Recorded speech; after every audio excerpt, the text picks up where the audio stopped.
Hello friends, ನಾವಿವತ್ತು logical ರೀಸನಿಂಗಲ್ಲಿ ಬರ್ತಕ್ಕಂಥ ಒಂದು ಪಾರ್ಟ್ ಸ್ಕ್ವೇರ್ ಆಫ್ ಅಪೋಸಿಷನ್ನ ನೋಡೋಣ. ಅದಕ್ಕೂ ಮುಂಚೆ ನೀವು ನಮ್ಮ ಚಾನಲ್ಗೆ ಹೊಸಬರಾಗಿದ್ದರೆ ಈ ಕೂಡಲೇ ಸಬ್ಸ್ಕ್ರೈಬ್ ಆಗಿ, ಹಾಗೆ ಪಕ್ಕದಲ್ಲೇ ಇರೋ ಬೆಲ್ ಬಟನ್ನ ಪ್ರೆಸ್ ಮಾಡಿ. ವಿಡಿಯೋ ಇಷ್ಟ ಆದರೆ ನಿಮ್ಮ ಫ್ರೆಂಡ್ಸ್ಗೂ ಕೂಡ ಶೇರ್ ಮಾಡಿ. ಓಕೆ, ನಾವು ಸ್ಕ್ವೇರ್ ಆಫ್ ಅಪೋಸಿಷನ್ನ ನೋಡೋಣ. ಈ ಸ್ಕ್ವೇರ್ ಆಫ್ ಅಪೋಸಿಷನ್ ನಿಮಗೆ ಸ್ವಲ್ಪ ಡಿಫಿಕಲ್ಟ್ ಅಂತ ಅನ್ನಿಸ್ಬೋದು. ನಾನು ಇದನ್ನು ಆದಷ್ಟು ಈಸಿಯಾಗಿ ಹೇಳೋದಕ್ಕೆ ಟ್ರೈ ಮಾಡಿದ್ದೀನಿ. ಡೆಫಿನೆಟ್ಲಿ ನೀವು ಈ ವಿಡಿಯೋ ಕಂಪ್ಲೀಟಾಗಿ ನೋಡಿದ್ರೆ ನಿಮ್ಮ 4 ಮಾರ್ಕ್ಸ್ ಅಂತೂ ಸಿಕ್ಕೇ ಸಿಗುತ್ತೆ. So first of all square of ಅಪೋಸಿಷನ್ದು ಮೀನಿಂಗ್ ನೋಡ್ತಾ ಬಂದರೆ, ಸ್ಕ್ವೇರ್ ಆಫ್ ಅಪೋಸಿಷನ್ ಅನ್ನೋದು 4 ಕೆಟಗರಿಕಲ್ ಪ್ರಪೋಸಿಷನ್ಸ್ಗಳ ಮಧ್ಯೆ ಇರ್ತಕ್ಕಂಥ ರಿಲೇಷನ್ಶಿಪ್ನ ಒಂದು ಡಯಾಗ್ರಾಮಲ್ಲಿ ರೆಪ್ರೆಸೆಂಟ್ ಮಾಡ್ತಕ್ಕಂಥದ್ದನ್ನು ನಾವು ಸ್ಕ್ವೇರ್ ಆಫ್ ಅಪೋಸಿಷನ್ ಅಂತ ಹೇಳಿ ಕರಿತೀವಿ. ಸೊ 4 ಪ್ರಪೋಸಿಷನ್ಸ್ಗಳ ಮಧ್ಯೆ ಯಾವ ಥರ ರಿಲೇಷನ್ಶಿಪ್ ಇದೆ ಅನ್ನೋದನ್ನು ಒಂದು ಡಯಾಗ್ರಾಮ್ ರೂಪದಲ್ಲಿ ಈಸಿಯಾಗಿ ರೆಪ್ರೆಸೆಂಟ್ ಮಾಡ್ತಕ್ಕಂಥದ್ದು. ಸೊ ಹಾಗಾದರೆ ಕೆಟಗರಿಕಲ್ ಪ್ರಪೋಸಿಷನ್ಸ್ ಅಂದರೆ ಏನು? ಫಸ್ಟ್ ಆಫ್ ಆಲ್ ಪ್ರಪೋಸಿಷನ್ಸ್ ಅಂತಂದರೆ ಏನು? ಪ್ರಪೋಸಿಷನ್ಸ್ಗಳು ಅಂತಂದರೆ ಒಂದು ಸ್ಟೇಟ್ಮೆಂಟ್ಸ್ಗಳು. ಆ ಒಂದು ಸ್ಟೇಟ್ಮೆಂಟ್ಸ್ಗಳಲ್ಲಿ ಒಂದು ಒಪಿನಿಯನ್ನ ಎಕ್ಸ್ಪ್ರೆಸ್ ಮಾಡ್ತಕ್ಕಂಥದ್ದನ್ನು ಪ್ರಪೋಸಿಷನ್ಸ್ ಅಂತ ಹೇಳಿ ಕರಿತೀವಿ. ಕ್ಯಾಟಗರಿಕಲ್ ಪ್ರಪೋಸಿಷನ್ಸ್ ಅಂತಂದರೆ ನಾನಿಲ್ಲಿ ಎಕ್ಸಾಂಪಲ್ ಕೊಟ್ಟಿದ್ದೀನಿ, all cats are rats, some cats are rats, ಈ ಥರ ಬರೋದನ್ನು ನಾವು ಕ್ಯಾಟಗರಿಕಲ್ ಪ್ರಪೋಸಿಷನ್ಸ್ ಅಂತ ಹೇಳಿ ಕರಿತೀವಿ. ಸೊ ಈ ಥರ ಡಿಫ್ರೆಂಟ್ ಟೈಪ್ಸ್ ಆಫ್ ಕ್ಯಾಟಗರಿಕಲ್ ಪ್ರಪೋಸಿಷನ್ಸ್ಗಳ ಮಧ್ಯೆ ಯಾವ ಥರ ರಿಲೇಷನ್ಶಿಪ್ ಇದೆ ಅನ್ನೋದನ್ನು ನೋಡ್ತಾ ಹೋಗ್ತೀವಿ. ಸೊ ಹಾಗಾದರೆ ಆ 4 ಪ್ರಪೋಸಿಷನ್ಸ್ಗಳು ಯಾವುದು ಅಂದರೆ, ಫಸ್ಟ್ ಒನ್ ಬಂದುಬಿಟ್ಟು ಯೂನಿವರ್ಸಲ್ ಅಫರ್ಮೇಟಿವ್. ಅದನ್ನು ನಾವು ಎ ಅಲ್ಲಿ ರೆಪ್ರೆಸೆಂಟ್ ಮಾಡ್ತೀವಿ. ಯೂನಿವರ್ಸಲ್ ನೆಗೆಟಿವ್ ಅದನ್ನು ನಾವು ಇ ಅಲ್ಲಿ ರೆಪ್ರೆಸೆಂಟ್ ಮಾಡ್ತೀವಿ. ಹಾಗೆ ಪರ್ಟಿಕ್ಯುಲರ್ ಅಫರ್ಮೇಟಿವ್ ಅದನ್ನು ನಾವು ಐ ಅಲ್ಲಿ ರೆಪ್ರೆಸೆಂಟ್ ಮಾಡ್ತೀವಿ. ಹಾಗೆ ಪರ್ಟಿಕ್ಯುಲರ್ ನೆಗೆಟಿವ್ ಇದನ್ನು ನಾವು ಓ ಅಲ್ಲಿ ರೆಪ್ರೆಸೆಂಟ್ ಮಾಡ್ತೀವಿ. ಏನೇನೋ ವರ್ಡ್ಸ್ ಇದೆ ಅಂತ ಹೇಳಿ ಕನ್ಫ್ಯೂಸ್ ಆಗಬೇಡಿ, ತುಂಬ ಈಸಿ ಇದೆ. ಸೊ ಅಲ್ಲಿ ಫಸ್ಟ್ ಒನ್ ಏನಿದೆ, ಯೂನಿವರ್ಸಲ್ ಅಂತ ಇದೆ.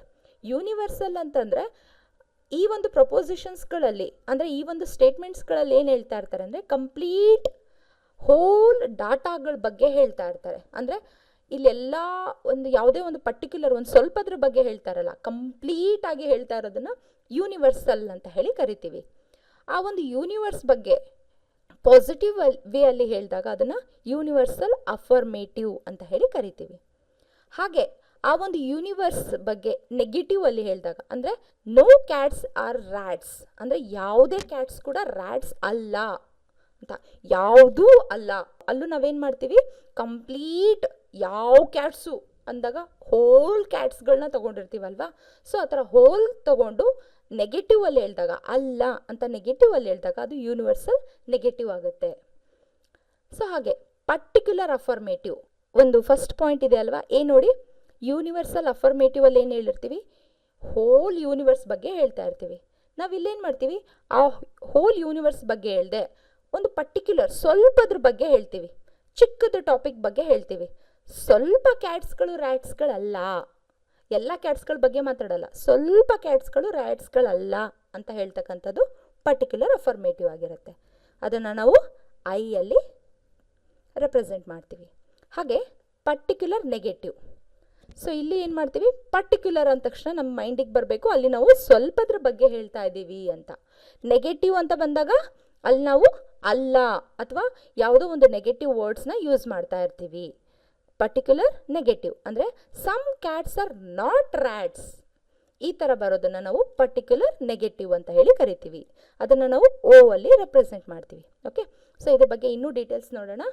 ಒಂದೊಂದೇ ಎಕ್ಸಾಂಪಲ್ಸ್ಗಳು ತೊಗೊಂಡ್ರೆ, ಆಲ್ ಪೆನ್ಸ್ ಆರ್ ಬ್ಲೂ. ನೋಡಿ ಅಲ್ಲಿ ನಾವು ಆಲ್ ಅಂತ ಹೇಳ್ತಾ ಇದ್ದೀವಿ, ಅಂದರೆ ಎಲ್ಲ ಪೆನ್ಸ್ಗಳು. ಯೂನಿವರ್ಸ್ ಅಂತಂದರೆ ಏನು ಅರ್ಥನೇ ಬರುತ್ತೆ, ಎಲ್ಲ ಅಂತ ಹೇಳಿ. So all pens are blue ಅನ್ನೋದು ಏನದು ಎ ಅಂತಂದ್ರೇನು, universal affirmative. No pens are blue, no ಯಾವ ಪೆನ್ನು ಕೂಡ, ಅಲ್ಲೂ ಕೂಡ ನಾವೇನು ಹೇಳ್ತಾ ಇದ್ದೀವಿ, ಯಾವ ಪೆನ್ನು ಅನ್ನೋದು ಎಲ್ಲ ಪೆನ್ಸ್ಗಳ ಬಗ್ಗೆ ಹೇಳ್ತಾ ಇದ್ದೀವಿ. ಯಾವ ಪೆನ್ನು ಕೂಡ ಬ್ಲೂ ಅಲ್ಲ ಅಂತಂದರೆ ಅಲ್ಲೂ ಯೂನಿವರ್ಸ್ ಬಗ್ಗೆ ಹೇಳ್ತಾ ಇದ್ದೀವಿ. ಸೊ ಅದು ನೆಗೆಟಿವ್. ಅಲ್ಲ ಅನ್ನೋದು ಬಂದಾಗ ನೆಗೆಟಿವ್, ಎಲ್ಲ ಪೆನ್ಸ್ಗಳು ಅಂತ ಬಂದಾಗ ಯೂನಿವರ್ಸಲ್ ನೆಗೆಟಿವ್ ಆಗುತ್ತೆ. ಸೊ ಸಮ್ ಅಂತ ಬಂತು ಅಲ್ವಾ, ಸಮ್ ಅಂತಂದಾಗೇನು, ನಾವು ಪರ್ಟಿಕ್ಯುಲರ್ ಯಾವುದೋ ಒಂದು ಸ್ವಲ್ಪದ್ರ ಬಗ್ಗೆ ಹೇಳ್ತಾ ಇದ್ದೀವಿ, ಅಂದರೆ ಅಲ್ಲಿ ಪರ್ಟಿಕ್ಯುಲರ್ ಆಗಿ ಬಂದಿರುತ್ತೆ. ಪರ್ಟಿಕ್ಯುಲರ್ ಆಗಿ ಅಲ್ಲಿ ಯಾವುದು ನೆಗೆಟಿವ್ ಬಂದಿಲ್ಲ ಅಂದರೆ ಅದೇನಾಗುತ್ತೆ, ಪರ್ಟಿಕ್ಯುಲರ್ ಅಫರ್ಮೇಟಿವ್ ಆಗುತ್ತೆ. ಸಮ್ ಪೆನ್ಸ್ ಆರ್ ಬ್ಲೂಸ್ ಅನ್ನೋದೇನು particular affirmative. Next, some pens are not blue. ನೋಡಿ, ಸಮ್ ಅಂತ ಬಂದಾಗ ಏನು ಬಂದಿದೆ ಅಲ್ಲಿ, ಪರ್ಟಿಕ್ಯುಲರ್, ಸ್ವಲ್ಪದ್ರ ಬಗ್ಗೆ ಹೇಳ್ತಾ ಇದ್ದೀವಿ. ನಾಟ್ ಬ್ಲೂ ಅಂತ ಬಂದಿದೆ ಅಂದರೆ negative, particular negative. Okay, so ಈ ಥರ ನಾವು A E I O ನಿಮಗೆ ನೆನ್ಪಿಟ್ಕೊಳ್ಳೋದಕ್ಕೆ ಈಸಿ ಆಗಬೇಕು ಅಂದರೆ ನಾವು ಓವೆಲ್ಸ್ಗಳು ನೆನ್ಪಿಟ್ಕೊಳ್ತೀವಲ್ವಾ, AEIOU, ಯು ಬಿಟ್ಬಿಡಿ, AEIO. ಈ ನಾಲ್ಕನ್ನು ನಾವು ಒಂದು ಸ್ಕ್ವೇರ್ ಡಯಾಗ್ರಾಮಲ್ಲಿ 4 ಎಡ್ಜಸ್ಗಳಿಗೆ ಬರಿತಾ ಬರ್ತೀವಿ. ಸೊ ನಾವು ಸ್ಕ್ವೇರಲ್ಲಿ ಈ 4 ಪ್ರಪೋಸಿಷನ್ಸ್ಗಳನ್ನ ಬರಿತಾ ಬರ್ತೀವಿ. ಫಸ್ಟ್ ನಾವು ಮೇಲ್ಗಡೆ ರೋ ಅಲ್ಲಿ ಏನು ಮಾಡ್ತೀವಿ, ಯೂನಿವರ್ಸ್ಗಳನ್ನ ಬರಿತೀವಿ. ಲೆಫ್ಟ್ ಸೈಡ್ ಕಾರ್ನರಲ್ಲಿ ಎ ಅಂತ ಬರಿತೀವಿ, ರೈಟ್ ಸೈಡ್ ಕಾರ್ನರಲ್ಲಿ ಇ ಅಂತ ಬರಿತೀವಿ. ಸೊ ಯೂನಿವರ್ಸ್ಗಳೆಲ್ಲ ಏನಿರುತ್ತೆ, ಮೇಲಲ್ಲಿರುತ್ತೆ, ಟಾಪಲ್ಲಿರುತ್ತೆ. ಹಾಗೆ ಪರ್ಟಿಕ್ಯುಲರ್ಸ್ನೆಲ್ಲ ಏನು ಮಾಡ್ತೀವಿ, ಕೆಳಗಡೆಯಲ್ಲಿ ಬರಿತೀವಿ. ಲೆಫ್ಟ್ ಸೈಡ್ ಡೌನಲ್ಲಿ ಐ ಬರಿತೀವಿ, ಪರ್ಟಿಕ್ಯುಲರ್ ಅಫರ್ಮೇಟಿವ್. ರೈಟ್ ಸೈಡಲ್ಲಿ ಓ ಬರಿತೀವಿ. ಓಕೆ, ಸೊ ಈ ಥರ ಫಸ್ಟು ನಾವು ರೆಪ್ರೆಸೆಂಟ್ ಮಾಡ್ಕೊಂಬಿಟ್ರೆ ನಮಗೆ ನೆಕ್ಸ್ಟ್ ಪ್ರಾಬ್ಲಮ್ ಸಾಲ್ವ್ ಮಾಡುವಾಗ ಈಸಿ ಆಗುತ್ತೆ. ಓಕೆ, ನೆಕ್ಸ್ಟ್, ಸೊ 4 ಪ್ರಪೋಸಿಷನ್ಸ್ಗಳ ಬಗ್ಗೆ ಇನ್ನೂ ತಿಳ್ಕೊಳ್ಳೋಣ. ಫಸ್ಟ್ ಬಂದುಬಿಟ್ಟು ಯೂನಿವರ್ಸಲ್ ಅಫರ್ಮೇಟಿವ್. ಅಲ್ಲೇನು ಬರುತ್ತೆ, ಆಲ್ ಇರುತ್ತೆ, ಅದನ್ನು ನಾವು ಎ ಇಂದ ರೆಪ್ರೆಸೆಂಟ್ ಮಾಡ್ತೀವಿ. ನೆಕ್ಸ್ಟ್, ಯೂನಿವರ್ಸಲ್ ನೆಗೆಟಿವ್, ಅಲ್ಲೂ ನೋ ಇಂದ ಸ್ಟಾರ್ಟ್ ಆಗಿರುತ್ತೆ, ಅದನ್ನು ನಾವು ಇ ಇಂದ ರೆಪ್ರೆಸೆಂಟ್ ಮಾಡ್ತೀವಿ. ಪರ್ಟಿಕ್ಯುಲರ್ ಅಫರ್ಮೇಟಿವ್, ಅಲ್ಲಿ ಸಮ್ ಅಂತ ಬಂದಿರುತ್ತೆ, ಅದನ್ನು ನಾವು ಐ ಇಂದ ರೆಪ್ರೆಸೆಂಟ್ ಮಾಡ್ತೀವಿ. ಪರ್ಟಿಕ್ಯುಲರ್ ನೆಗೆಟಿವ್, ಸಮ್ ನಾಟ್, ಅದನ್ನು ನಾವು ಓ ಇಂದ ರೆಪ್ರೆಸೆಂಟ್ ಮಾಡ್ತೀವಿ. ನಮಗೆ ಎಕ್ಸಾಮಲ್ಲಿ ಆಲ್, ನೋ, ಸಮ್ ನಾಟ್ ಅಂತ ಅಷ್ಟೇ ಅಲ್ಲದೆ ಬೇರೆ ಕೆಲವೊಂದಿಷ್ಟು ವರ್ಡ್ಸ್ಗಳನ್ನ ಯೂಸ್ ಮಾಡಿಬಿಟ್ಟು ಕೂಡ ಇದನ್ನು ನಾವು ಯೂಸ್ ಮಾಡಿರ್ತಾರೆ. ಸೊ ಎಕ್ಸಾಮಲ್ಲಿ ಯಾವ್ಯಾವೆಲ್ಲ ಪಾಸಿಬಲ್ ವರ್ಡ್ಸ್ಗಳನ್ನ ಯೂಸ್ ಮಾಡ್ಬೋದು ಅನ್ನೋದನ್ನು ನಾನು ಸ್ವಲ್ಪ ತೋರಿಸ್ತಿದ್ದೀನಿ ನೋಡಿ. ಸೊ ಯೂನಿವರ್ಸಲ್ ಅಫರ್ಮೇಟಿವ್ಗೆ ಆಲ್ ಅಷ್ಟೇ ಅಲ್ಲದೆ ಆಲ್ವೇಸ್ ಅಂತ ಯೂಸ್ ಮಾಡ್ಬೋದು, ಎನಿ ಅಂತ ಯೂಸ್ ಮಾಡ್ಬೋದು, ಈಚ್ ಅಥವಾ ಎವ್ರಿ, ನನ್ ಬಟ್, ಓನ್ಲಿ, ರಿವರ್ಸ್ ಅಂತ ಕೂಡ ಯೂಸ್ ಮಾಡ್ಬೋದು. ಓಕೆ, ನಮಗೆ ಎಕ್ಸಾಮಲ್ಲಿ ಬರೀ ಆಲ್ ಯೂಸ್ ಮಾಡಿದ್ದಾರೆ ಮ್ಯಾಮ್, ಇಲ್ಲೇನು ಬೇರೆ ಯೂಸ್ ಮಾಡಿಬಿಟ್ಟಿದ್ದಾರೆ ಅಂತ ಡೌಟ್ ಪಡ್ಕೋಬೇಡಿ. ಸೊ ಇಲ್ಲಿ ಕೊಟ್ಟಿರೋಂಥ ಯಾವ ವರ್ಡ್ ಯೂಸ್ ಮಾಡಿದ್ರು ಅದು ಯೂನಿವರ್ಸಲ್ ಅಫರ್ಮೇಟಿವ್ ಆಗಿರುತ್ತೆ. ಆಲ್ವೇಸ್ ಕ್ಯಾಟ್ಸ್ ಆರ್ ರ್ಯಾಟ್ಸ್ ಅಂತ ಕೊಟ್ಟಾಗೂ ಕೂಡ ಅದು ಯೂನಿವರ್ಸಲ್ ಅಫರ್ಮೇಟಿವ್ನೇ ಆಗಿರುತ್ತೆ. ಸೊ ಯೂನಿವರ್ಸಲ್ ನೆಗೆಟಿವ್ಗೆ ಬರೀ ನೋ ಅಷ್ಟೇ ಅಲ್ಲದೆ ನನ್ ಅಂತ ಕೂಡ ಕೊಡ್ಬೋದು. ಅಲ್ಲಿ ಈ ಮಿಸ್ ಆಗಿದೆ, ಎನಿ, ನನ್ ಅಂತ ಕೂಡ ಹೇಳ್ಬೋದು, ಅಥವಾ ನೋ ಒನ್ ಅಂತ ಕೂಡ ಬರ್ಬೋದು, ನೆವರ್ ಅಂತ ಯೂಸ್ ಮಾಡ್ಬೋದು, ನಥಿಂಗ್ ಅಂತ ಕೂಡ ಯೂಸ್ ಮಾಡ್ಬೋದು. ಈ ಯಾವುದೇ ವರ್ಡ್ ಯೂಸ್ ಮಾಡಿದ್ರು ಅದು ಯೂನಿವರ್ಸಲ್ ನೆಗೆಟಿವ್ ಆಗುತ್ತೆ. ಸೊ ನೆಕ್ಸ್ಟ್, ಪರ್ಟಿಕ್ಯುಲರ್ ಅಫರ್ಮೇಟಿವ್ಗೆ ಸಮ್ ಅಷ್ಟೇ ಅಲ್ಲದೆ ಬಹಳಷ್ಟು ವರ್ಡ್ಸ್ಗಳನ್ನ ಯೂಸ್ ಮಾಡ್ಬೋದು. ಮೋರ್ ಅಂತ ಯೂಸ್ ಮಾಡ್ಬೋದು, ಮಚ್, ಮೋಸ್ಟ್ಲಿ, ಆಲ್ಮೋಸ್ಟ್ ಆಲ್. ನೋಡಿ, ಆಲ್ಮೋಸ್ಟ್ ಆಲ್ ಅನ್ನೋದು ನಿಮಗೆ ಜಾಸ್ತಿ ಕನ್ಫ್ಯೂಸ್ ಆಗುತ್ತೆ. ಆಲ್ಮೋಸ್ಟ್ ಆಲ್ ಅಂತ ಬಂದಾಗ ನಾವು ಯೂನಿವರ್ಸಲ್ ಅಫರ್ಮೇಟಿವ್ ಅಂತ ಥಿಂಕ್ ಮಾಡ್ತೀವಿ. ಅಲ್ಲಿ ಆಲ್ಮೋಸ್ಟ್ ಆಲ್ ಅಂತಂದರೆ ಅಲ್ಲಿ ಪರ್ಟಿಕ್ಯುಲರ್ ಆಗಿ ನಾವು ಹೇಳ್ತಾ ಇದ್ದೀವಿ, ಸ್ವಲ್ಪದ್ರ ಬಗ್ಗೆ ಹೇಳ್ತಾ ಇದ್ದೀವಿ. ನಾಟ್ ಆಲ್ ಅಂತ ಬಂದ ತಕ್ಷಣ ಅದು ಯೂನಿವರ್ಸಲ್ಲೇ ಆಗಿರಲ್ಲ. ಆಲ್ಮೋಸ್ಟ್ ಆಲ್ ಬಂದಾಗ ಪರ್ಟಿಕ್ಯುಲರ್ ಅಫರ್ಮೇಟಿವ್ ಆಗಿರುತ್ತೆ. ಸ್ವಲ್ಪ ಕಾನ್ಸಂಟ್ರೇಟ್ ಮಾಡಿ. ಜನರಲಿ ಅಂತ ಬರ್ಬೋದು, ಅಟ್ಲೀಸ್ಟ್ ಅಂತ ಬರ್ಬೋದು, ಒಕೇಶ್ನಲಿ, ಮೆನಿ, ಮೋಸ್ಟ್, ಹಾಗೆ ಅಲ್ಲದೆ ಇನ್ನೂ ಸ್ವಲ್ಪ ಇದೆ. Most of the cats are rats ಅಂತ ಬರ್ಬೋದು, ಆಲ್ಮೋಸ್ಟ್ ಅಂತ ಬರ್ಬೋದು, ಫ್ಯೂ, ಲೀಸ್ಟ್, ಫ್ರೀಕ್ವೆಂಟ್ಲಿ, ಈ ಥರ ಡಿಫ್ರೆಂಟ್ ವರ್ಡ್ಸ್ಗಳನ್ನ ಯೂಸ್ ಮಾಡಿದ್ರು ಕೂಡ ಅದನ್ನು ನಾವು ಪರ್ಟಿಕ್ಯುಲರ್ ಅಫರ್ಮೇಟಿವ್ ಅಂತಲೇ ಕನ್ಸಿಡರ್ ಮಾಡ್ತೀವಿ. ಸೊ ಪರ್ಟಿಕ್ಯುಲರ್ ನೆಗೆಟಿವ್ಗೆ ಸಮ್ ನಾಟ್ ಅಲ್ಲದೇ ಫ್ಯೂ ಅಂತ ಯೂಸ್ ಮಾಡ್ಬೋದು, ಹಾರ್ಡ್ಲಿ ಅಂತ ಯೂಸ್ ಮಾಡ್ಬೋದು, ಶೆಲ್ಡಮ್ ಅಂತ ಯೂಸ್ ಮಾಡ್ಬೋದು, ಸ್ಕ್ಯಾರ್ಸ್ಲಿ ಅಂತ ಯೂಸ್ ಮಾಡ್ಬೋದು, few not, all not, much not, most not.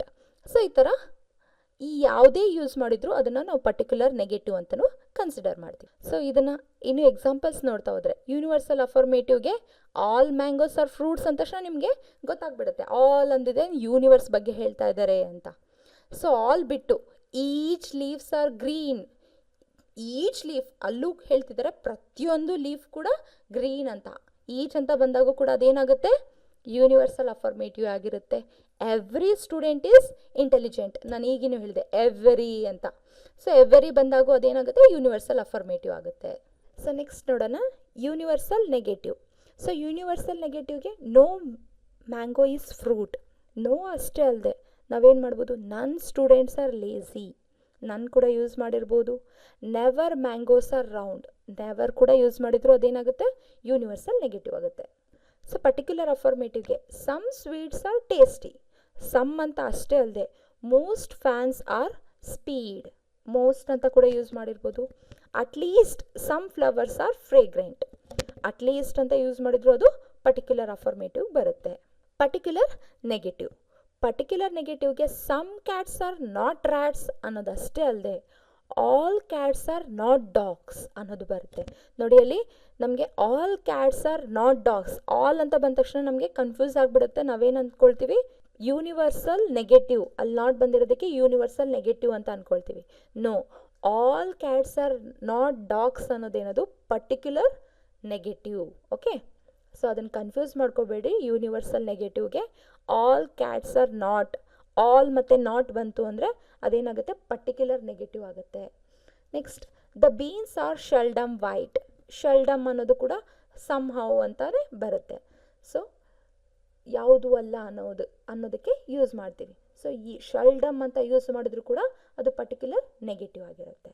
So ಇಷ್ಟು ತಿಳ್ಕೊಂಡಿದ್ದೀರಲ್ವಾ, ಇದರ ಬೇಸಿಸ್ ಮೇಲೆ ಒಂದು ಸ್ವಲ್ಪ MCQsನ ಮಾಡಿಬಿಟ್ಟು ನೆಕ್ಸ್ಟ್ ಟಾಪಿಕ್ಕಿಗೆ ಹೋಗೋಣ. ಎಷ್ಟು ತಿಳ್ಕೊಂಡಿದ್ದೀವಿ ಅಂತ ನಮಗೂ ಕೂಡ ಚೆಕ್ ಮಾಡಿದಾಗ ಇರುತ್ತೆ. ಸೊ ಫಸ್ಟ್ ಕ್ವಶನ್ ಬಂದ್ಬಿಟ್ಟು ಇದು 2019 ಜೂನಲ್ಲಿ ಕೇಳಿರ್ತಕ್ಕಂಥ question. All childrens are not greedy is an example of which proposition. ನೋಡಿ ನಮಗೆ 4 ಆಪ್ಷನ್ಸ್ ಕೊಟ್ಟಿದ್ದಾರೆ. Universal affirmative, particular affirmative, universal negative, particular negative. So question ಕ್ಲೀನಾಗಿ ಓದಿ. All childrens are not greedy, all ಅಂತ ಬಂದಿದೆ, ಹಾಗೆ ನಾಟ್ ಬಂದಿದೆ. ಆಲ್ ಮತ್ತು ನಾಟ್ ಬಂದಾಗ ಅದನ್ನು ಯಾವುದು ಅಂತ ಕನ್ಸಿಡರ್ ಮಾಡ್ತೀವಿ, ಈಗಿನೂ ಹೇಳಿದೆ ಪರ್ಟಿಕ್ಯುಲರ್ ನೆಗೆಟಿವ್. ಸೊ ಆನ್ಸರ್ ಬಂದ್ಬಿಟ್ಟು option D, particular negative. So ಇನ್ನೊಂದು ಕ್ವಶನ್, ಇದು ಡಿಸೆಂಬರ್ 2019 ಕೇಳಿರೋದು. All tigers are animals is an example of which type of proposition ಅಂತ ಕೇಳಿದ್ದಾರೆ. ಸೊ ಇಲ್ಲೂ ನಮಗೆ 4 ಆಪ್ಷನ್ಸ್ ಇದೆ. Particular negative, universal negative, particular affirmative, universal affirmative. So ಒಂದ್ಸರಿ ಆ ಪ್ರಪೋಸಿಷನ್ನ ನೋಡಿ. ಆಲ್ ಟೈಗರ್ಸ್ ಆರ್ ಅನಿಮಲ್ಸ್, ಎಲ್ಲ ಟೈಗರ್ಸ್ಗಳು ಅನಿಮಲ್ಸ್ ಅಂತ ಹೇಳಿದ್ದಾರೆ. ಸೊ ಅಂದರೆ ಯಾವ ಥರದ್ದದು, ಯೂನಿವರ್ಸಲ್ ಅಫರ್ಮೇಟಿವ್ ಅಂದರೆ A type of proposition. Option D, universal affirmative ನಮ್ಮ answer. So most flowers are not fragrant is which type of proposition? Most type of flowers are not fragrant. So options ಬಂದ್ಬಿಟ್ಟು particular negative, universal negative, particular affirmative, universal affirmative. So ಯಾವ್ದು ಬರುತ್ತೆ ಇಲ್ಲಿ, most ಮತ್ತು not ಬಂದಿದೆ. Most ಮತ್ತು not ಬಂದಾಗ ಯಾವ ಥರ ಪ್ರಪೋಸಿಷನ್ ಆಗುತ್ತೆ, ಅದು ಪರ್ಟಿಕ್ಯುಲರ್ ನೆಗೆಟಿವ್. ಸೊ ನಮ್ಗೆ ಆಪ್ಷನ್ ಬಂದ್ಬಿಟ್ಟು ಎ, ಪರ್ಟಿಕ್ಯುಲರ್ ನೆಗೆಟಿವ್ ಆನ್ಸರ್ ಆಗುತ್ತೆ. ಸೊ ಈಗ ಗೊತ್ತಾಯ್ತಲ್ವಾ. ಸೊ ನೆಕ್ಸ್ಟ್ ಹೋಗೋಣ.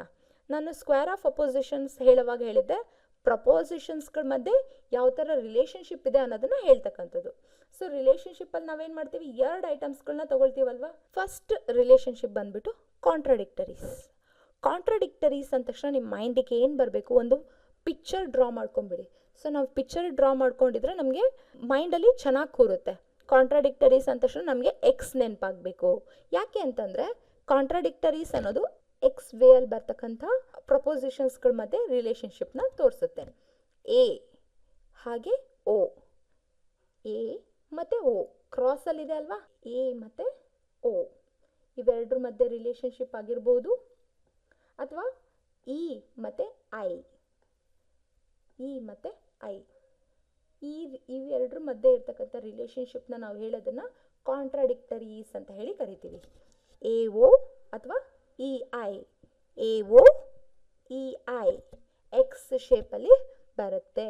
ಸೊ ಈ ಶೇಪ್ನ ನೀವು ಕ್ಲೀನಾಗಿ ನೆನ್ಪಿಟ್ಕೊಂಡಿದ್ರೆ ಒಂದು ಇದು ನೋಡಿದ ತಕ್ಷಣ ನಿಮಗೆ ಕಾಂಟ್ರಾಡಿಕ್ಟರೀಸ್ ಅಂದ ತಕ್ಷಣ ಏನು ನೆನಪಾಗಬೇಕು, ಎಕ್ಸ್ ನೆನಪಾಗಬೇಕು.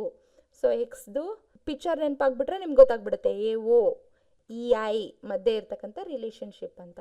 ಸೊ ಇಲ್ಲಿ ಈ ಕಾಂಟ್ರಾಡಿಕ್ಟರೀಸ್ ಮಧ್ಯೆ ಏನು ರಿಲೇಷನ್ಶಿಪ್ ಇರುತ್ತೆ ಅಂದರೆ ಇವರಿಬ್ಬರು ಅಟ್ ಎ ಟೈಮ್ ಟ್ರೂನೂ ಆಗಲ್ಲ, ಇವರಿಬ್ಬರು ಅಟ್ ಎ ಟೈಮ್ ಫಾಲ್ಸ್ ಕೂಡ ಆಗೋದಿಲ್ಲ. ಅಂದರೆ ಇವರಿಬ್ಬರು ಏನಾಗಿರ್ತಾರೆ, ಆಪೋಸಿಟ್. ಎಕ್ಸ್ ಅಂದ್ರೇ ಇಂಟು ಮಾರ್ಕ್ ಅಲ್ವಾ. ಸೊ ಅದೇ ಥರ ಇವರಿಬ್ಬರು ಆಪೋಸಿಟಲ್ಲಿ ಇರ್ತಾರೆ. ಸೊ ಒಂದು ಟ್ರೂ ಆಗಿತ್ತು ಅಂದರೆ ಇನ್ನೊಂದು ಫಾಲ್ಸ್ ಆಗುತ್ತೆ, ಇನ್ನೊಂದು ಫಾಲ್ಸ್ ಆಗಿತ್ತು ಅಂದರೆ ಇನ್ನೊಂದು ಟ್ರೂ ಆಗಿರುತ್ತೆ. ಅಂದರೆ ಆಪೋಸಿಟ್. ಈಗ ಎ ಏನಾದರೂ ಟ್ರೂ ಆಗಿತ್ತು ಅಂತಂದರೆ, ಎ ಟ್ರೂ ಆಗಿತ್ತು ಅಂದರೆ ಅದರ ಆಪೋಸಿಟ್ ಯಾವುದು? ಓಸ್ ಡೆಫಿನೆಟ್ಲಿ ಫಾಲ್ಸ್ ಆಗಿರುತ್ತೆ. ಹಾಗೆ ಇ ಏನಾದರೂ ಫಾಲ್ಸ್ ಆಗಿತ್ತು ಅಂತಂದರೆ ಐ ಏನಾಗುತ್ತೆ? ಟ್ರೂ ಆಗಿರುತ್ತೆ. ಸೊ ಇಬ್ಬರ ಮಧ್ಯೆ ರಿಲೇಷನ್ಶಿಪ್ ಏನಿರುತ್ತೆ? ಆಪೋಸಿಟ್ ಇರುತ್ತೆ. ಇವರಿಬ್ಬರು ಆಪೋಸಿಟ್ ಡೈರೆಕ್ಷನಲ್ಲಿ ಇದ್ದಾರೆ. ಓಕೆ, ಸೊ ಒಂದು ಟ್ರೂ ಆಗಿತ್ತು ಅಂದರೆ ಇನ್ನೊಂದು ಫಾಲ್ಸ್ ಆಗಿರುತ್ತೆ, ಒಂದು ಫಾಲ್ಸ್ ಆಗಿತ್ತು ಅಂದರೆ ಇನ್ನೊಂದು ಟ್ರೂ ಆಗಿರುತ್ತೆ. ಎಕ್ಸ್ ಶೇಪ್ ಹಾಗೆ ಆಪೋಸಿಟ್ ರಿಲೇಷನ್ಶಿಪ್. ಇವರಿಬ್ಬರು ಅಟ್ ಎ ಟೈಮ್ ಟ್ರೂ ಆಗೋಲ್ಲ, ಯಾಕೆಂದರೆ ಒಬ್ರು ಟ್ರೂ ಆದರೆ ಇನ್ನೊಬ್ರು ಫಾಲ್ಸ್ ಆಗಿರ್ತಾನೆ. ಸೊ ಹಾಗಾಗಿ ಇವರಿಬ್ಬರ ಮಧ್ಯೆ ಆಪೋಸಿಟ್ ರಿಲೇಷನ್ಶಿಪ್ ಇರುತ್ತೆ. ಇವರಿಬ್ಬರು ಅಟ್ ಎ ಟೈಮ್ ಟ್ರೂನೂ ಆಗೋಲ್ಲ, ಅಟ್ ಎ ಟೈಮ್ ಫಾಲ್ಸ್ ಕೂಡ ಆಗೋಲ್ಲ. ನೆನಪಿರುತ್ತೆ ಅಲ್ವಾ? ಸೊ ನೆಕ್ಸ್ಟ್ ರಿಲೇಷನ್ಶಿಪ್ಗೆ ಹೋಗೋಣ. ಸೊ ನೆಕ್ಸ್ಟ್ ರಿಲೇಷನ್ಶಿಪ್ ಬಂದ್ಬಿಟ್ಟು ಕಾಂಟ್ರರೀಸ್. ಸೊ ನಾನು ನಿಮಗೆ ಕಾಂಟ್ರಾಡಿಕ್ಟರೀಸ್ ಅಂದ ತಕ್ಷಣ ಏನು ನೆನ್ಪಿಟ್ಕೊಳ್ಳೋಕೆ ಹೇಳಿದೆ? ಎಕ್ಸ್ ನೆನ್ಪಿಟ್ಕೊಳ್ಳೋದಕ್ಕೆ ಹೇಳಿದೆ. ಕಾಂಟ್ರರೀಸ್ ಬಂದಾಗ ಸ್ಲೀಪಿಂಗ್ ಲೈನ್ ಅಥವಾ ಓ, ನಮಗೆ ಚಿಕ್ಕ ಮಕ್ಕಳಿಗೆ ಹೇಳುವಾಗ ಸ್ಲೀಪಿಂಗ್ ಲೈನ್ ಅಂತ ಹೇಳ್ಕೊಡ್ತಾರಲ್ವಾ? ಸೊ ಆ ಥರ ಇಲ್ಲಿ ರೋ, ಮೇಲಿನ ರೋ. ಸ್ಪೆಷಲಿ ಕಾಂಟ್ರರೀಸ್ ಅಂತ ಬಂದಾಗ ಆ ನಮ್ಮ ಸ್ಕ್ವಯರಲ್ಲಿ ಬರ್ತಕ್ಕಂಥ ಮೇಲಿನ ರೋ ಯೂನಿವರ್ಸ್ಗಳ ಮಧ್ಯೆ ಇರ್ತಕ್ಕಂಥ ರಿಲೇಷನ್ಶಿಪ್ನ ತೋರಿಸುತ್ತೆ. ಯೂನಿವರ್ಸ್ಗಳ ಮಧ್ಯೆ ಇರೋ ರಿಲೇಷನ್ಶಿಪ್ನ ತೋರಿಸುತ್ತೆ. ಎ ಮತ್ತು ಇ ಮಧ್ಯೆ ಯಾವ ಥರ ರಿಲೇಷನ್ಶಿಪ್ ಇರುತ್ತೆ ಅನ್ನೋದನ್ನು ನಾವು ಕಾಂಟ್ರರೀಸ್ ಅಂತ ಹೇಳಿ ಕರಿತೀವಿ. ಸೊ ಇವರಿಬ್ಬರು ಏನು ದೊಡ್ಡವರು. ಯಾಕೆ ನಾನು ಈ ಥರ ಹೇಳ್ತಾ ಇದ್ದೀನಿ ಅಂತಂದರೆ, ಸೊ ಇವರಿಬ್ಬರು ಏನು ಮಾಡ್ತಾರೆ? ಯೂನಿವರ್ಸ್ ಬಗ್ಗೆ ಹೇಳ್ತಾರಲ್ವಾ, ಕಂಪ್ಲೀಟ್ ಹೋಲ್ ಪಿಕ್ಚರ್ ಬಗ್ಗೆ, ಆ ಒಂದು ಕಂಪ್ಲೀಟ್ ಡೆಫಿನೇಷನ್ ಬಗ್ಗೆ ಹೇಳ್ತಾರೆ. ಸೊ ಹೇಳುವಾಗ ನಾವು ಹೋಲ್ ದೊಡ್ಡದು ಅಂತ ತಿಳ್ಕೊಳ್ಳೋಣ. ಸೊ ಈ ಇಬ್ಬರ ಮಧ್ಯೆ ರಿಲೇಷನ್ಶಿಪ್ ಹೇಗಿರುತ್ತೆ ಅಂತಂದರೆ, ಇವರಿಬ್ಬರು ಅಟ್ ಎ ಟೈಮ್ ಟ್ರೂ ಆಗಲ್ಲ, but at a time false ಆಗ್ತಾರೆ. ಇವರಿಬ್ಬರು ಏನಾಗ್ತಾರೆ? ಅಟ್ ಎ ಟೈಮ್ ಟ್ರೂ ಆಗಲ್ಲ, but at a time false ಆಗ್ತಾರೆ. ಜಸ್ಟ್ ಇಮ್ಯಾಜಿನ್ ಮಾಡ್ಕೊಳ್ಳಿ, ಮೇಲಿನ ಪೊಸಿಷನಲ್ಲಿ ಯಾರಾದರೂ ಒಬ್ಬರು ಮಾತ್ರ ಕೂರೋಕ್ಕೆ ಸಾಧ್ಯ? ಒಬ್ಬರು ಟ್ರೂ ಆಗಿತ್ತು ಅಂದರೆ ಒಬ್ಬರು ಮಾತ್ರ ಟ್ರೂ ಆಗಿರ್ತಾರೆ, ಇನ್ನೊಬ್ರು ಏನಾಗ್ತಾರೆ? ಫಾಲ್ಸ್ ಆಗ್ತಾರೆ. ಒಂದು ಟ್ರೂ ಆಯಿತು ಅಂದರೆ ಇನ್ನೊಂದು ಡೆಫಿನೆಟ್ಲಿ ಫಾಲ್ಸ್ ಆಗುತ್ತೆ. ಬಟ್ ಒಬ್ಬರು ಫಾಲ್ಸ್ ಆಗಿದ್ದಾರೆ ಅಂದರೆ ಇನ್ನೊಬ್ಬರು ಟ್ರೂ ಆಗೋಕ್ಕಾಗಲ್ಲ, ಡೌಟ್ಫುಲ್. ಸೊ ನಿಮಗೆ ಸ್ವಲ್ಪ ಕನ್ಫ್ಯೂಷನ್ ಆಗ್ಬೋದು. ನಾನೊಂದು ಎಕ್ಸಾಂಪಲ್ ಕೊಟ್ಬಿಟ್ಟು ಹೇಳ್ತೀನಿ ನೋಡಿ. For example, 2 ಸ್ಟೇಟ್ಮೆಂಟ್ಸ್ಗಳಿದೆ. ನಾನು ಮನೇಲಿದ್ದೀನಿ ಅಥವಾ ನಾನು ಕಾಲೇಜಲ್ಲಿ ಇದ್ದೀನಿ ಅನ್ನೋದು 2 ಸ್ಟೇಟ್ಮೆಂಟ್ಸ್ಗಳು ಅಂತ ಇಟ್ಕೊಳ್ಳೋಣ. 2 ಯೂನಿವರ್ಸಲ್. ನಾನು ಮನೇಲಿದ್ದೀನಿ ಅನ್ನೋದು ಒಂದು ಸ್ಟೇಟ್ಮೆಂಟ್, ನಾನು ಕಾಲೇಜಲ್ಲಿದ್ದೀನಿ ಅನ್ನೋದು ಒಂದು ಸ್ಟೇಟ್ಮೆಂಟ್. ನಾನು ಹೇಳ್ತೀನಿ ಒಂದು ಸ್ಟೇಟ್ಮೆಂಟ್, ನಾನು ಮನೇಲಿದ್ದೀನಿ ಅನ್ನೋದು ನಿಜ ಅಂದ ತಕ್ಷಣ ಇನ್ನೊಂದು ಸ್ಟೇಟ್ಮೆಂಟ್ ಏನಾಗಿರುತ್ತೆ? ಆಟೋಮೆಟಿಕ್ಲಿ ಫಾಲ್ಸ್ ಆಗಿರುತ್ತೆ ಅಲ್ವಾ? ನಾನು ಮನೇಲಿದ್ದೀನಿ ಅಂತಂದರೆ ಕಾಲೇಜಲ್ಲಿದ್ದೀನಿ ಅನ್ನೋದು ಸುಳ್ಳು. ಸೊ ಒಂದು ಟ್ರೂ ನಮಗೆ ಗೊತ್ತಿತ್ತು ಅಂದರೆ ನಾನು ಇದು ಫಾಲ್ಸ್ ಅಂತ ಹೇಳ್ಬಿಡ್ಬೋದು. ಅದೇ ನನಗೆ ಫಾಲ್ಸ್ ಗೊತ್ತಿತ್ತು ಅಂದರೆ, ನಾನು ಮನೇಲಿ ಇಲ್ಲ ಅನ್ನೋದು ನನಗೆ ಫಾಲ್ಸ್ ಅನ್ನೋದು ಗೊತ್ತಿತ್ತು ಅಂದರೆ ನಾನು ಎಲ್ಲಿದ್ದೀನಿ ಅಂತ ಹೇಳೋಕ್ಕಾಗಲ್ಲ ಅಲ್ವಾ? ನಾನು ಮನೇಲೇ ಇರ್ಬೋದು ಅಥವಾ ಹೊರಗಡೆ ಎಲ್ಲಾದರೂ ಹೋಗಿರ್ಬೋದು, ಕಾಲೇಜಿಗೆ ಹೋಗಿರ್ಬೋದು, ಬೇರೆ ಬೇರೆ ಪ್ಲೇಸ್ಗಳಿಗೆ ಹೋಗಿರ್ಬೋದು. ಸೊ ನನಗೆ ಟ್ರೂ ಗೊತ್ತಿತ್ತು ಅಂದರೆ ನಾನು ಫಾಲ್ಸ್ನ ಡೆಫಿನೆಟಾಗಿ ಹೇಳ್ಬಿಡ್ತೀನಿ. ನನಗೆ ಈ 2 ಸ್ಟೇಟ್ಮೆಂಟ್ಸ್ಗಳ ಮಧ್ಯೆ ಇದು ಟ್ರೂ ಅಂತ ಕೊಟ್ಟಿದ್ದಾರೆ ಅಂದ ತಕ್ಷಣ ನಾನು ಇನ್ನೊಂದು ಫಾಲ್ಸ್ ಅಂತ ಹೇಳ್ಬಿಡ್ಬೋದು. ಬಟ್ ಒಂದು ಫಾಲ್ಸ್ ಅಂತ ಕೊಟ್ಟಿದ್ದಾರೆ ಅಂದರೆ ಇನ್ನೊಂದು ಟ್ರೂನಾದರೂ ಆಗಿರ್ಬೋದು, ಫಾಲ್ಸ್ ಆದರೂ ಆಗಿರ್ಬೋದು. ಸೊ ನಾವು ಡೌಟ್ಫುಲ್ ಅಂತ ಹೇಳಿ ಕರಿತೀವಿ. ಒಂದು ಫಾಲ್ಸ್ ಅಂತ ಕೊಟ್ಟಾಗ ಇನ್ನೊಂದು ಡೌಟ್ಫುಲ್ ಅಂತ ಹೇಳಿ ಕರಿತೀವಿ. ನೆಕ್ಸ್ಟ್ ಬಂದ್ಬಿಟ್ಟು ಸಬ್ ಕಾಂಟ್ರರೀಸ್. ಸೊ ಕಾಂಟ್ರರೀಸ್ ಅಂದ ತಕ್ಷಣ ಮೇಲಿನ ಲೈನ್ ಬರುತ್ತೆ, ದೊಡ್ಡವ್ರ ಬಗ್ಗೆ ಹೇಳ್ತಕ್ಕಂಥದ್ದು. ಸಬ್ ಕಾಂಟ್ರರೀಸ್ ಅಂದ ತಕ್ಷಣ ಪರ್ಟಿಕ್ಯುಲರ್ಸ್, ಸ್ವಲ್ಪ ಆದರೂ ಹೇಳ್ತಕ್ಕಂಥ, ಚಿಕ್ಕವರು ಅಂತ ತಿಳ್ಕೊಳ್ಳೋಣ, ಚಿಕ್ಕವ್ರ ಬಗ್ಗೆ ಹೇಳ್ತಕ್ಕಂಥದ್ದು. ಸೊ ಇವರಿಬ್ಬರು ಏನಾಗಿರ್ತಾರೆ? ಸತ್ಯವಂತರು ಅಂತನಾದರೂ ತಿಳ್ಕೊಳ್ರಿ. ಯಾಕೆಂದರೆ ಇವರಿಬ್ಬರು ಅಟ್ ಎ ಟೈಮ್ ಟ್ರೂ ಆಗಿಬಿಡ್ತಾರೆ, but at a time false ಆಗೋದಿಲ್ಲ. ಸೊ ಇವರಿಬ್ಬರ ಮಧ್ಯೆ ರಿಲೇಷನ್ಶಿಪ್ ಏನಿರುತ್ತೆ? ಇವರಿಬ್ಬರು ಅಟ್ ಎ ಟೈಮ್ ಟ್ರೂ ಆಗ್ತಾರೆ, ಬಟ್ ಇವರಿಬ್ಬರು ಅಟ್ ಎ ಟೈಮ್ ಫಾಲ್ಸ್ ಆಗೋದಿಲ್ಲ. ಸತ್ಯವಂತರು, ಚಿಕ್ಕ ಜನ ಸತ್ಯವಂತರು ಅಂತ ನಾವು ನೆನಪಲ್ಲಿ ಇಟ್ಕೊಳ್ಳೋಣ. ಓಕೆ, ಸೊ ಏನು ಹೇಳುತ್ತೆ ಸಬ್ ಕಾಂಟ್ರರೀಸ್ ರಿಲೇಷನ್ಶಿಪ್ ಏನಿರುತ್ತೆ ಅಂದರೆ, ಒಂದು ಫಾಲ್ಸ್ ಅಂತ ಗೊತ್ತಿತ್ತು ಅಂದರೆ ನಾವು ಡೆಫಿನೆಟ್ಲಿ ಇನ್ನೊಂದು ಟ್ರೂ ಅಂತ ಹೇಳ್ಬೋದು. ಓಕೆ, ಅದೇ ನಮಗೆ ಒಂದು ಟ್ರೂ ಅಂತ ಗೊತ್ತಿತ್ತು ಅಂದರೆ ಇನ್ನೊಂದು ನಮಗೆ ಹೇಳೋಕ್ಕಾಗಲ್ಲ, ಡೌಟ್ಫುಲ್. ಯಾಕೆ ಅಂತಂದರೆ ನಾನೊಂದು ಎಕ್ಸಾಂಪಲ್ ಕೊಡ್ತೀನಿ ನೋಡಿ. ಮಾಸ್ಟರ್ ಹಿರಣ್ಣಯ್ಯ ಅವ್ರದ್ದು ಒಂದು ನಾಟಕ ಇದೆ. ಅದರಲ್ಲಿ ಒಂದು ಡೈಲಾಗ್ ಹೇಳ್ತಾರೆ ಅವರು. ಏನು ಅಂತಂದರೆ, ಈ ಸದನದಲ್ಲಿರ್ತಕ್ಕಂಥ ಅರ್ಧದಷ್ಟು ಜನ ಕತ್ತೆಗಳು ಅಂತ ಹೇಳ್ತಾರೆ. ಹೇಳಿದ ತಕ್ಷಣ ಏನಾಗುತ್ತೆ, ಆ ಸಭೆಯಲ್ಲಿರೋರೆಲ್ಲರೂ ಗಲಾಟೆ ಮಾಡೋದಕ್ಕೆ ಸ್ಟಾರ್ಟ್ ಮಾಡ್ತಾರೆ. ಮಾಡಿದ ತಕ್ಷಣ ಅವ್ರು ಏನು ಮಾಡ್ತಾರೆ, ಆಯಿತು ನನ್ನ ವಾಕ್ಯನ ನಾನು ವಾಪಸ್ ತಗೊಳ್ತೀನಿ ಅಂತ ಹೇಳ್ಬಿಟ್ಟು ಮತ್ತೆ ಹೇಳ್ತಾರೆ. ಈ ಸಭೆಯಲ್ಲಿರ್ತಕ್ಕಂಥ ಅರ್ಧದಷ್ಟು ಜನ ಕತ್ತೆಗಳಲ್ಲ ಅಂತ ಹೇಳ್ತಾರೆ. ಈ ಎರಡು ಸೆಂಟೆನ್ಸ್ಗಳು ಯಾವ ಥರ ಇದೆ, ಪರ್ಟಿಕ್ಯುಲರ್ಗೆ ಸಂಬಂಧಪಟ್ಟಿದ್ದಲ್ವಾ. ಅರ್ಧದಷ್ಟು ಜನ ಕತ್ತೆಗಳು ಅನ್ನೋದು ಕೂಡ ಅದೇ, ಅರ್ಧದಷ್ಟು ಜನ ಕತ್ತೆಗಳಲ್ಲ ಅನ್ನೋದು ಕೂಡ ಸೇಮ್ ಅರ್ಥ ಕೊಡುತ್ತೆ. ಕತ್ತೆಗಳು ಹೌದು ಅನ್ನೋದು ಟ್ರೂ ಆಯಿತು ಅಂದರೆ ಕತ್ತೆಗಳಲ್ಲ ಅನ್ನೋದು ಕೂಡ ಟ್ರೂ ಆಗುತ್ತೆ ಅಲ್ವಾ. ಸೊ ಅಟ್ ಎ ಟೈಮ್ ಎರಡು ಟ್ರೂ ಆಗ್ಬೋದು, ಬಟ್ ಅಟ್ ಎ ಟೈಮ್ ಎರಡು ಫಾಲ್ಸ್ ಆಗೋದಿಲ್ಲ. ಇವರಿಬ್ಬರ ಮಧ್ಯೆ ರಿಲೇಷನ್ಶಿಪ್ ಏನಿರುತ್ತೆ, ಅಟ್ ಎ ಟೈಮ್ ಎರಡು ಟ್ರೂ ಆಗುತ್ತೆ, ಬಟ್ ಅಟ್ ಎ ಟೈಮ್ ಇಬ್ಬರು ಫಾಲ್ಸ್ ಆಗೋದಿಲ್ಲ. ನಮಗೆ ಒಂದು ಫಾಲ್ಸ್ ಅಂತ ಗೊತ್ತಿತ್ತು ಅಂದರೆ ಇನ್ನೊಂದು ಡೆಫಿನೆಟ್ಲಿ ಟ್ರೂ ಆಗುತ್ತೆ. ಆದರೆ ಒಂದು ಟ್ರೂ ಅಂತ ಗೊತ್ತಿತ್ತು ಅಂದರೆ ಇನ್ನೊಂದು ಡೆಫಿನೆಟ್ಲಿ ಟ್ರೂನೋ ಫಾಲ್ಸೋ ಗೊತ್ತಿಲ್ಲ, ಡೌಟ್ಫುಲ್. ಸೊ ನೆಕ್ಸ್ಟ್ ಬಂದ್ಬಿಟ್ಟು ಸಬ್ ಆಲ್ಟ್ರನೇಷನ್ ಅಥವಾ ಸಬ್ ಆಲ್ಟ್ರನ್ ಅಂತ ಕೂಡ ಕರಿತೀವಿ. ಸಬ್ ಆಲ್ಟ್ರನ್ ಅಂದ ತಕ್ಷಣ ನಮ್ಗೆ ಏನು ಬರಬೇಕು, ಸೈಡಲ್ಲಿ ಬರ್ತಕ್ಕಂಥ ಪ್ರಪೋಸಿಷನ್ಸ್ಗಳ ಮಧ್ಯೆ ಇರ್ತಕ್ಕಂಥ ರಿಲೇಷನ್ಶಿಪ್. ಸೈಡಲ್ಲಿ ಯಾರ್ಯಾರು ಬರ್ತಾರೆ, ಎ ಮತ್ತು ಐ ಬರ್ತಾರೆ, ಇ ಮತ್ತು ಓ ಬರ್ತಾರೆ. ಸೈಡಲ್ಲಿ ಯಾರು ಬರ್ತಾರೆ, ಎ ಮತ್ತು ಐ, ಎ ಐ, ಇ ಮತ್ತು ಓ, ಇವ್ರ ಮಧ್ಯೆ ಇರ್ತಕ್ಕಂಥ ರಿಲೇಷನ್ಶಿಪ್ನ ತೋರಿಸುತ್ತೆ. ಸೊ ಇವರಿಬ್ಬರು ಏನು ಅಂತಂದರೆ, ಇವರಿಬ್ಬರು ಅಟ್ ಎ ಟೈಮ್ ಇಲ್ಲಿ ಒಂದು ಪ್ರಪೋಸಿಷನ್ ಏನಾದರೂ ಟ್ರೂ ಆಗಿತ್ತು ಅಂದರೆ ಇನ್ನೊಂದು ಪ್ರಪೋಸಿಷನ್ ಕೂಡ ಟ್ರೂ ಆಗುತ್ತೆ. ಇನ್ ಕೇಸ್ ಸೆಕೆಂಡ್ ಪ್ರಪೋಸಿಷನ್ ಏನಾದರೂ ಫಾಲ್ಸ್ ಆಗಿತ್ತು ಅಂದರೆ ಫಸ್ಟ್ ಪ್ರಪೋಸಿಷನ್ ಕೂಡ ಫಾಲ್ಸ್ ಆಗುತ್ತೆ. ಸಿಂಪಲ್ಲಾಗಿ ಹೇಳಬೇಕು ಅಂದರೆ ಟ್ರೂ ಮೇಲೆ ಟ್ರೂ ಇತ್ತು ಅಂದರೆ ಡೌನ್ ಕೂಡ ಟ್ರೂ ಇರುತ್ತೆ. ಮೇಲೆ ಕೆಳಗಡೆ ಫಾಲ್ಸ್ ಇತ್ತು ಅಂತಂದರೆ ಮೇಲೆ ಕೂಡ ಫಾಲ್ಸ್ ಆಗುತ್ತೆ. Truth downward, false upward. ಇದಕ್ಕೊಂದು ಎಕ್ಸಾಂಪಲ್ ಕೊಡ್ತೀನಿ. ಫಾರ್ ಎಕ್ಸಾಂಪಲ್ ಒಂದು ಕಂಟೈನರ್ ಇದೆ. ಆ ಕಂಟೈನರಲ್ಲಿ 1 kg ಸಕ್ಕರೆ ನಾನು ಹಾಕ್ಬೋದು ಅಂತಂದರೆ ನೀವು ಡೆಫಿನೆಟ್ಲಿ ಹೇಳ್ಬೋದಲ್ವಾ, ಅರ್ಧ kg ಸಕ್ಕರೆ ಹಾಕ್ಬೋದಲ್ವಾ. ಸೊ 1 kg ಅಂತಂದರೆ ದೊಡ್ಡದು ಅಂತ ತಿಳ್ಕೊಳ್ಳಿ, ಅರ್ಧ kg ಅಂತಂದರೆ ಸಣ್ಣದು ಪರ್ಟಿಕ್ಯುಲರ್ ಅಂತ ತಿಳ್ಕೊಳ್ಳಿ. ಸೊ ಮೇಲಿಂದು 1 kgನೇ ಹಾಕ್ಬೋದಾದಾಗ ನಾನು ಅರ್ಧ kg ಈಸಿಯಾಗಿ ಹಾಕ್ಬೋದಲ್ವಾ, ಇಡಿಸುತ್ತೆ ಅಂತ ಹೇಳ್ಬೋದಲ್ವಾ. ಸೊ ಅಂದರೆ ಟ್ರೂ ಮೇಲಿಂದು ಟ್ರೂ ಆಗಿತ್ತು ಅಂದರೆ ಕೆಳಗಡೆದು ಟ್ರೂ ಆಗೇ ಆಗುತ್ತೆ. ಅದೇ ನಾನು ಆ ಒಂದು ಕಂಟೈನರಲ್ಲಿ ಅರ್ಧ kgನೇ ಹಾಕೋಕ್ಕಾಗಲ್ಲ, ಅರ್ಧ kg ಫಾಲ್ಸ್ ಇದೆ ಹಾಕೋಕ್ಕಾಗಲ್ಲ ಅಂದಾಗ ಡೆಫಿನೆಟ್ಲಿ ನಾನು 1 kg ಹಾಕೋಕ್ಕಾಗಲ್ಲ, ಫಾಲ್ಸ್ ಆಗುತ್ತೆ ಅಲ್ವಾ. ಸೊ ಅಂದರೆ ಫಾಲ್ಸ್ ಕೆಳಗಡೆದು ಫಾಲ್ಸ್ ಇತ್ತು ಅಂತಂದರೆ ಮೇಲ್ಗಡೆ ಕೂಡ ಫಾಲ್ಸ್ ಆಗುತ್ತೆ. ಪರ್ಟಿಕ್ಯುಲರ್ ಫಾಲ್ಸ್ ಇತ್ತು ಅಂದರೆ ಯೂನಿವರ್ಸಲ್ ಫಾಲ್ಸ್ ಆಗುತ್ತೆ. ಓಕೆ, ಈ ಥರ ಇರುತ್ತೆ ಆಲ್ಟರ್ನೇಷನ್ಸ್ಗಳ ಮಧ್ಯೆ ರಿಲೇಷನ್ಶಿಪ್. ಸೊ ಈ ಥರ 4 ರೀತಿಯಾದಂಥ ರಿಲೇಷನ್ಶಿಪ್ಗಳು ಇರುತ್ತೆ. ಇನ್ನೊಂದು ಸಾರಿ ಹೇಳ್ತಾ ಬರ್ತೀನಿ. ಫಸ್ಟ್ ಒನ್ ಬಂದ್ಬಿಟ್ಟು ಕಾಂಟ್ರಾಡಿಕ್ಟರೀಸ್ ಅಂತ ತಕ್ಷಣ ನಮ್ಮ ಮೈಂಡಿಗೆ ಏನು ಬರಬೇಕು, ಎಕ್ಸ್ ಬರಬೇಕು. ಯಾವುದ್ರ ಮಧ್ಯೆ ರಿಲೇಷನ್ಶಿಪ್ಪು, ಎ ಮತ್ತು ಓ, ಇ ಮತ್ತು ಐ. ಇವರಿಬ್ಬರು ಏನಿರ್ತಾರೆ, ಆಪೋಸಿಟ್. ಇವರಿಬ್ಬರು ಒಬ್ರಿಗೊಬ್ರು ಆಗಲ್ಲ.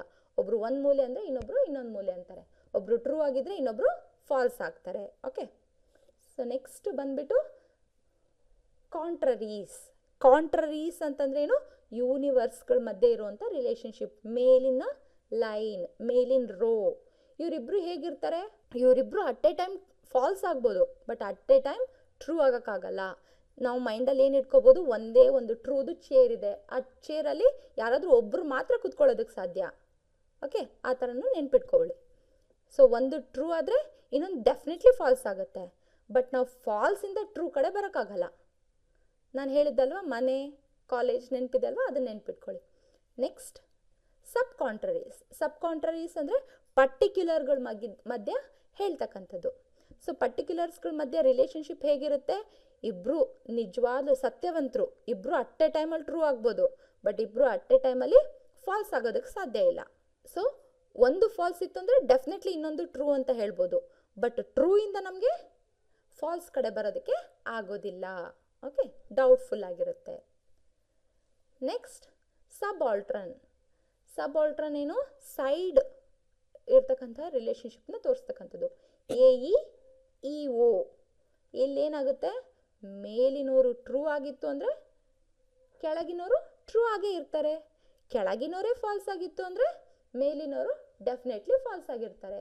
ಸೊ ಸೊ ನಿಮ್ಗೆ ಇದಕ್ಕೆ ಇನ್ನೂ ಒಂದು ಎಕ್ಸಾಂಪಲ್ ಬೇಕು ಅಂತಂದರೆ, ಫಾರ್ ಎಕ್ಸಾಂಪಲ್ ಈಗ ನನ್ನ ಹತ್ರ 10 ರುಪೀಸ್ ಇದೆ ಅಂತಂದರೆ ಡೆಫಿನೆಟ್ಲಿ ನನ್ನ ಹತ್ರ 5 ರುಪೀಸ್ ಇದ್ದ ಹಾಗೇ, ಅಂದರೆ ದೊಡ್ಡ ಐಟಮ್ ಯೂನಿವರ್ಸಲ್ ಟ್ರೂ ಆಗಿತ್ತು ಅಂದರೆ ಪರ್ಟಿಕ್ಯುಲರ್ ಟ್ರೂ ಆಗೇ ಇರುತ್ತೆ.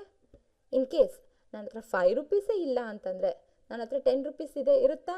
ಇಲ್ಲ ಅಲ್ವಾ? ಸೊ ಪರ್ಟಿಕ್ಯುಲರ್ ಫಾಲ್ಸ್ ಆಗಿತ್ತು ಅಂದರೆ ಯೂನಿವರ್ಸಲ್ ಫಾಲ್ಸ್ ಆಗುತ್ತೆ. ಓಕೆ, ಐ ಹೋಪ್ ನಿಮಗೆ ಎಲ್ಲ ಕಂಟೆಂಟು ಅರ್ಥ ಆಗಿದೆ ಅಂತ ಅಂದ್ಕೊಳ್ತೀನಿ. ಇದ್ರ ಮೇಲಿನ MCQsಗಳನ್ನ ನಾವು ನೆಕ್ಸ್ಟ್ ವೀಡಿಯೋದಲ್ಲಿ ಮಾಡೋಣ. MCQsಗಳನ್ನ ಸಾಲ್ವ್ ಮಾಡಿದ್ಮೇಲೆ ನಿಮಗೆ ಕಂಪ್ಲೀಟಾಗಿ ಅರ್ಥ ಆಗುತ್ತೆ. ಇದು ಥೇರಿ ಪಾರ್ಟ್ ಜೊತೆಗೆ MCQs ಮಾಡಿದಾಗ ಪಕ್ಕ ಆಗಿಬಿಡ್ತೀರಾ. ನೀವು ಯಾವಾಗ ಕೇಳಿದ್ರು ಹೇಳ್ಬೋದು, ಅಷ್ಟು ಪಕ್ಕ ಆಗಿಬಿಡ್ತೀರಾ. ಸೊ ನೀವು ಇಲ್ಲಿವರೆಗೂ ನಮ್ಮ ಚಾನಲ್ಗೆ ಸಬ್ಸ್ಕ್ರೈಬ್ ಆಗಿಲ್ಲ ಅಂತಂದರೆ ಈ ಕೂಡಲೇ ಸಬ್ಸ್ಕ್ರೈಬ್ ಆಗಿ ಹಾಗೆ ಬೆಲ್ ಬಟನ್ನ ಪ್ರೆಸ್ ಮಾಡಿ. Thank you.